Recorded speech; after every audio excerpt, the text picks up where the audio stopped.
மக்களே இந்த மாதிரி ஒருக்கா கிட்னி ஈரல் வச்சு பாருங்க, ரொம்ப டேஸ்ட்டாக இருக்கும். ஃபஸ்ட்டு நல்லா கழுவி எடுத்துக்காங்க, கொஞ்சம் இஞ்சி பூண்டு விழுது, அதுக்கப்புறமா சின்ன உள்ளி அது வந்து ஒரு கையளவு போட்டுக்காங்க, கொஞ்சோல மஞ்சள் தூள் இவ்வளோத்தையும் போட்டு நல்லா பெரட்டுன்னு பெரட்டி குக்கரில் வந்து ஒரு 4 விசில் விட்டு எடுத்துக்காங்க.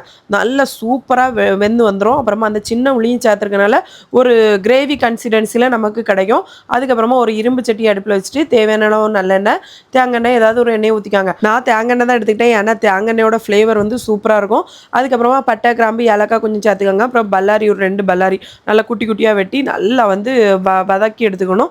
அப்புறம் மசாலான்னு பார்த்தீங்கன்னா வத்தல் பொடி, மல்லிப்பொடி, மஞ்சள் பொடி, அப்புறமா கரம் மசாலா வந்து வீட்டிலே அரைச்சி இது பண்ணது.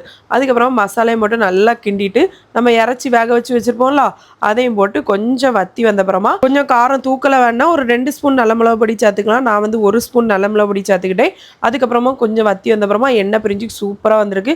கடைசியில் மல்லிக்கீரை தூவி இறக்குனா ஆஹா ஓஹா அடடடா அவ்வளோ ருசி மக்களே. மறக்காமல் இந்த ரெசிபியை செய்து பார்த்துட்டு எப்படி இருக்குன்னு கமெண்ட் சொல்லுங்கள். வீடியோ பிடிச்சா லைக் பண்ணுங்கள். பாய்.